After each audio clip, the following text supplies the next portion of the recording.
आज हम 10th standard का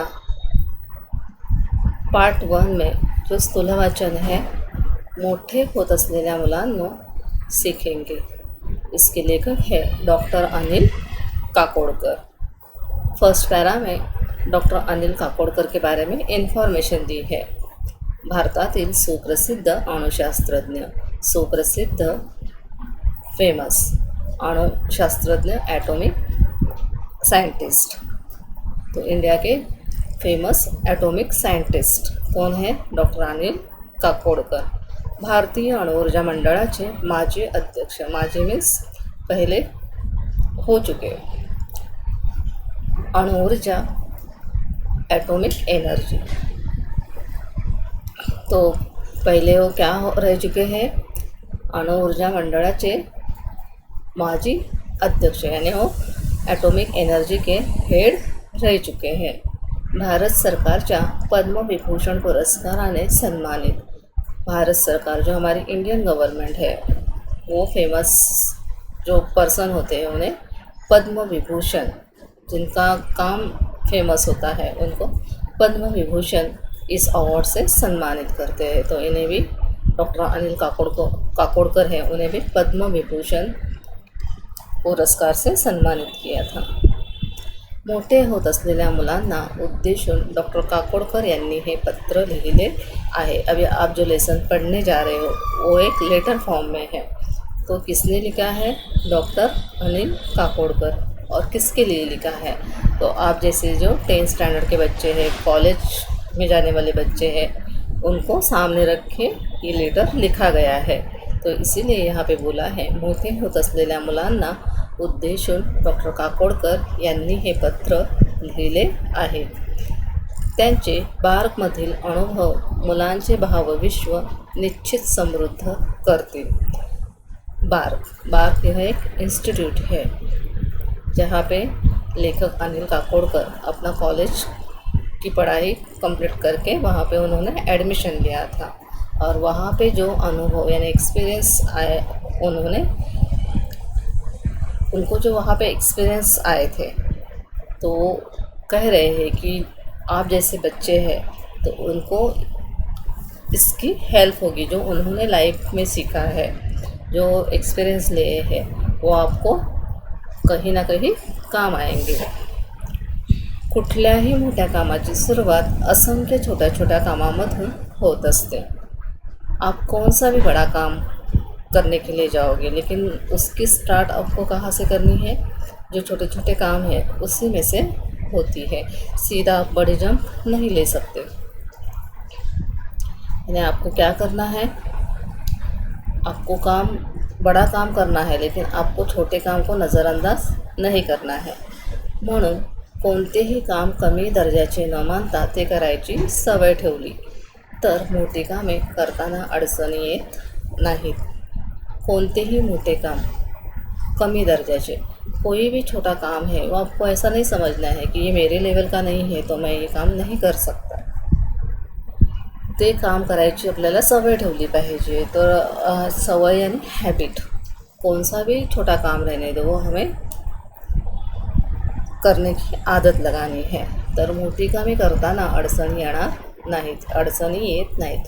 तो जब हम बड़ा काम करते हैं तो हमें उसमें प्रॉब्लम नहीं आते हैं। और जो हमारा सपना होता है एक कुछ बड़ा काम करके दिखाने का, तो वो आपका सक्सेस होता है, असा संदेश ते या पाठात देतात। यह मैसेज डॉक्टर अनिल काकोडकर हमें इस लेसन में दे रहे हैं। मोठे होत असलेल्या मुलांना, अभी आपको लेटर लिख रहे हैं तो इसीलिए हर एक बच्चों को बोल रहे हैं, तो इसलिए हर एक बच्चा जो बड़ा हो रहा है उसके लिए ये लेटर है। इसलिए यहाँ पे लिखा है, मोठे होत असलेल्या मुलांनो, या पत्रातून मी तुम्हाला माझे बार्कमधील 2 अनुभव सांगणार आहे। मला खात्री आहे माझे हे 2 अनुभव तुम्हाला अधिक अभ्यास करून तुमच्या भूमिका निश्चित करायला मदद करतील। अभी अनिल काकोडकर है हमें बता रहे हैं, आपको बता रहे हैं कि इस लेटर में से मैं आपको जो बार्क इंस्टीट्यूट है उसके 2 अनुभव यानी दो एक्सपिरियंस आपको बताने वाले हैं. मला खात्री आहे उनको पता है. माझे हे 2 अनुभव तुम्हाला अधिक अभ्यास करून तुमच्या भूमिका निश्चित करायला मदत करतील आणि उनके जो एक्सपीरियंस है वो सुन के आप और पढ़ाई करोगे और आपको जो लाइफ में हासिल करना है वो करने के लिए आपको हेल्प होगी. तर मुलांनो, आधी मी माझे 2 अनुभव सांगतो. हे दोनही अनुभव मी कॉलेज संपवून बार्कमध्ये ट्रेनिंग स्कूलला गेलो तेव्हाचे आहेत. अभी वो आपको बता रहे हैं, तो इसलिए तर मुलांनो, आधी मी 2 अनुभव सांगतो. आधी मी माझे 2 अनुभव सांगतो. याने लेखक अनिल काकोडकर है, उनके 2 एक्सपीरियंस आपके साथ शेअर कर रहे हैं. हे दोनही अनुभव मी कॉलेज संपवून बार्कमध्ये ट्रेनिंग स्कूलला गेलो तेव्हाचे आहेत. अभी उनके 2 एक्सपीरियंस कब के हैं, तो जब उन्होंने अपना कॉलेज ख़त्म किया और उसके बाद उन्होंने बार्क जो इंस्टीट्यूट है वहाँ पे ट्रेनिंग ले ली तब के है. अरे हो, बार्क म्हणजे काय, हा असा प्रश्न तुम्हाला पडला असेल. अरे हो, बार्क म्हणजे काय असा प्रश्न तुम्हाला पडला असेल. अभी वो बोल रहे हैं आपको बार्क मीन्स क्या है, ये सवाल आपके मन में होगा. सांगतो, मैं बता रहा हूँ. बार्क हे भाभा ॲटॉमिक रिसर्च सेंटर म्हणजे भाभा अणुसंशोधन केंद्र या नावाचे लघुरूप आहे. वी बार्क ये किसका शॉर्ट फॉर्म, बार्क ये शॉर्ट फॉर्म है, तो किसका, भाभा एटॉमिक रिसर्च सेंटर, और उसी को और एक नाम है भाभा अणुसंशोधन केंद्र या नावाचे लघुरूप आहे. यानी ये इसका शॉर्ट फॉर्म है. भाभा एटॉमिक रिसर्च सेंटर और भाभा अणुसंशोधन केंद्र, इसका शॉर्ट फॉर्म क्या है, बार्क. इसलिए यहाँ पे लघुरूप यानी शॉर्ट फॉर्म में उसे बार्क कहते हैं. होमी भाभा यांनी भारतातील अणुसंशोधनाचा पाया घातला.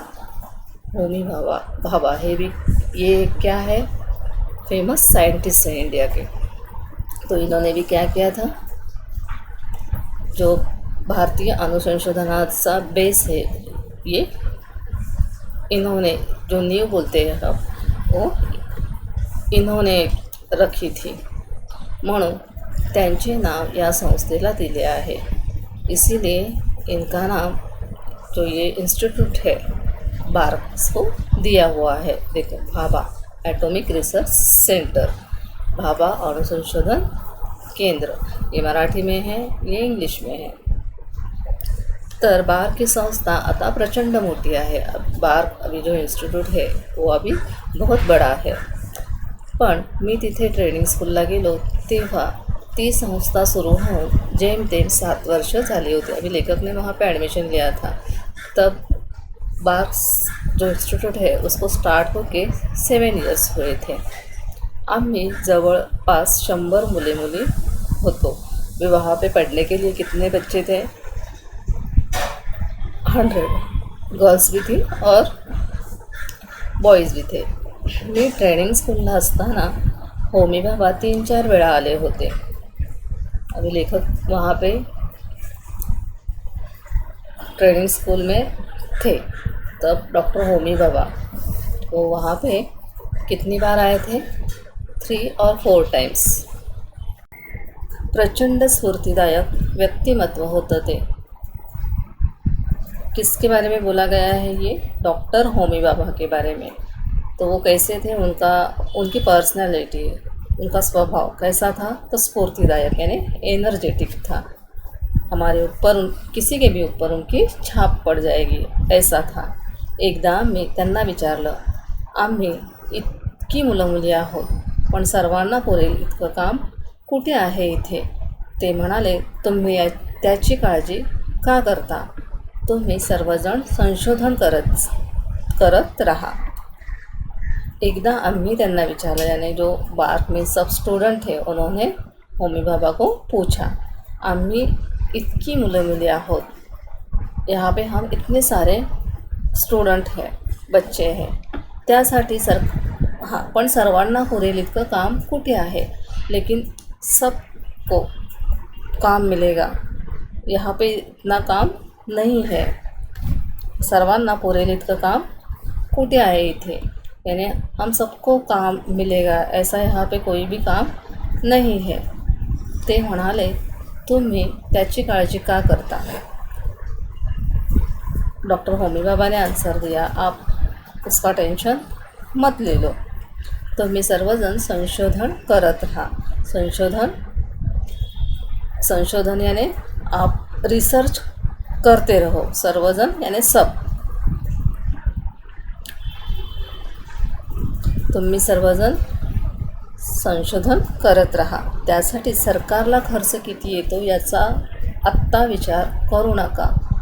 मात्र एक करा, तुम्ही स्वतःचं काम निर्माण करा. अभी सरकार यानी गवर्नमेंट, तो गवर्नमेंट को खर्च कितना आता है यह आपको टेंशन लेने की ज़रूरत नहीं है. उसकी आप सोचो मत. तुम्ही स्वतःचं काम निर्माण करा, यानी आप खुद काम तैयार करो. आपके पास ऐसा लगता है कि कोई काम नहीं है, लेकिन आप उसमें इंटरेस्ट दोगे तो आपको खुद समझ में आ जाएगा. इसलिए आप क्या करो, खुद का काम खुद तैयार करो, क्रिएट करो. आपण काय काम करायचं हे तुम्ही स्वतःच ठरवा. यानी आपको क्या काम करना है ये आपको खुद डिसाईड करना है. बॉसने सांगितलं तेवढंच काम करायचं आणि सांगितलं नसेल तर आपल्याला कामच नाही असं समजायचं, हे चूक आहे. अभी आपकी जो सीनियर है, बॉस यानी जो सीनियर है, उन्होंने आपको जो काम बोला तो आपने उतना ही काम किया और साइड में हो गए. तो ऐसा आपको नहीं करना है. आपको उसमें भी और काम ढूंढना है. तर आपल्याला कामत नहीं. हाँ, ये तो क्या है, गलत है. आपको जितना बॉस ने बोला उतना काम किया और आप साइड में हो गए, तो ये गलत है. आपको उसमें भी और क्या काम हम कर सकते हैं ये आपको ढूंढना है. तो हे चूक है. इसलिए बोला गया है कि बॉस ने जितना काम बोला हमें उतना ही काम करना है. ये आप समझना, ये आपकी गलती है. ही प्रवृत्ति गेली पाहिजे. ही प्रवृत्ति यानी आपके अंदर जो ये स्वभाव है आपका, वो आपका जाना चाहिए. प्रवृत्ति यानी आपका जो ऐसा बिहेवियर है काम के प्रति, वो आपका जाना चाहिए. बाबांनी सांगितलेला हा मुद्दा माझ्या मनावर कोरला गेला आणि मुलांनो, स्वानुभवाने सांगतो, एकदा हे लक्षात आलं ना तर sky is the limit. Doctor Homi बाबा है, उन्होंने इस पॉइंट को जब कहा कि आपको अपना काम खुद ढूंढना है, तो ये जो वर्ड है, वो जो सेंटेंस है, वो जो लेखक है अनिल काकोडकर, इन्होंने मन पे लिया. उसकी गहराई उन्होंने समझ ली. आणि मुलांना स्वानुभवाने सांगतो. स्वानुभव यानी खुद के एक्सपीरियंस से बताता हो. यानी स्वानुभवाने सांगतो. एकदा हे लक्षात आलं ना तर स्काय इज़ द लिमिट. यानी हमारे जब एक बार ये ध्यान में आ गया तो क्या है, the sky is the limit. यहाँ पे ऐसा बोला गया है. बोट धरून चालवणं किंवा दिशा दाखवणं हे पहिल्या 8-10 वर्षात ठीक आहे. बोट धरून यानी जब छोटा बच्चा है जिसे आप चलने के लिए नहीं आता है तो आप सहारा देते हो, सिखाते हो, ये 8-10 वर्षात ठीक है. लेकिन वैसे ही यहाँ पे बोला गया है, जो उनका काम है इंस्टीट्यूट में, वो स्टार्टिंग में जो 8-10 दिन है वहाँ तक ठीक है, आवश्यक है. और उनकी वो ज़रूरत भी है. सीधा कोई काम नहीं कर सकता है. थोड़ा किसी ने सिखाया हमें तो, और हमें उसमें हम क्या कर सकते हैं वो हमें ढूंढना होता है. लेकिन पहला बेस तो 8-10 वर्षापर्यंत ठीक है. यानी 8-10 साल तक किसी ने हमें सिखाया, ये बात सही है और वो चाहिए भी था. पण अंतिमतः स्वतःला सक्षम करता आलं पाहिजे, ऊर्जा मिळवता आली पाहिजे आणि स्वतःचे मार्ग शोधता आले पाहिजेत. पण अंतिमतः यानी एंड में आपको खुद का काम खुद ढूंढना आना चाहिए और खुद को हमें सक्षम बनाना है. वो काम के लिए हमें तैयार होना है अच्छे से. खुद सक्षम यानी आप वो काम है वो आप उसमें जी जान लगा के आपको वो काम करने के लिए आना ही चाहिए. ऊर्जा मिळवता आली पाहिजे आणि स्वतःचे मार्ग शोधता आले पाहिजेत आणि स्वतःचे मार्ग शोधता आले पाहिजेत. यानी उस काम में आपको एनर्जी मिलनी चाहिए और स्वतःचे मार्ग शोधता आले पाहिजे आणि आपको क्या करना है आगे जाके ये आपको खुद ढूंढने के लिए आना चाहिए. खुद आपका मन उसके लिए तैयार होना चाहिए कि आगे जाके मुझे क्या करना है. आपको खुद अपना काम ढूंढना है, उसमें आपकी एनर्जी डालनी है, तभी आप जो आपका खुद का काम है, डिसीजन है, वो सही ले पाएंगे. आता दुसरा अनुभव सांगतो. ट्रेनिंग स्कूलमधील प्रशिक्षण संपवून मी बार्कमध्ये इंजीनियर म्हणून जॉइन झालो. अभी लेखक है बार्क इंस्टीट्यूट में पढ़े और जॉब भी उन्होंने वही ढूंढा, वहीं पे उन्हें जॉब भी लग गई. अभी वो दूसरा एक्सपीरियंस बता रहे हैं. ट्रेनिंग स्कूलमधील प्रशिक्षण संपन्न, प्रशिक्षण मीन्स उनको जो ट्रेनिंग का उनका जो समय था वो उन्होंने पूरा कर लिया और बार्क में इंजीनियर एज ए इंजीनियर वो जॉइन हो गए. तेव्हा तेथे मेटलायझिंग प्रक्रियेवर मला काम करायला सांगण्यात आलं. अभी वहाँ पे उन्हें जो मेटलाइजिंग एक धातु है उसके ऊपर उनको काम करने के लिए कहा गया. आमच्याकडे त्यासाठी यंत्रसामग्री होती पण कोणीही ती वापरली नव्हती. म्हणून मी म्हणालो मी यावर काम करतो, पण यासाठी मला एक वेल्डर व एक फोरमॅन याची गरज आहे. अभी लेखक बाग में एज ए इंजीनियर जॉइन हो गए. उसके बाद उन्होंने क्या किया, मेटलाइजिंग प्रक्रियेवर यानी एक धातु है उसके ऊपर उनको काम करने के लिए कहा गया. आमच्याकडे त्यासाठी यंत्रसामग्री होती. उनके यहाँ यंत्र यानी क्या, जो मशीन के रिलेटेड जो भी इंस्ट्रूमेंट होने चाहिए वो वहाँ पे थी, पण कोणीही ती वापरली नव्हती यानी किसी ने भी अभी तक वो यूज़ नहीं की थी. म्हणून मी म्हणालो, इसलिए लेखक ने कहा मी यावर काम करतो, पण यासाठी मला एक वेल्डर व एक फोरमैन याची गरज आहे. अभी लेखक ने कहा वो काम मैं कर लूँगा, लेकिन इसके लिए मुझे एक वेल्डर और एक फोरमैन इसकी ज़रूरत है. गरज है ना, ज़रूरत है, इसकी ज़रूरत है. उनके हाथ के नीचे को एक वेल्डर चाहिए और एक फोरमैन. तेव्हा मला सांगण्यात आलं तुला आत्ताच काहीच मदत मिळणार नाही, तुला स्वतःलाच सर्व करावे लागेल.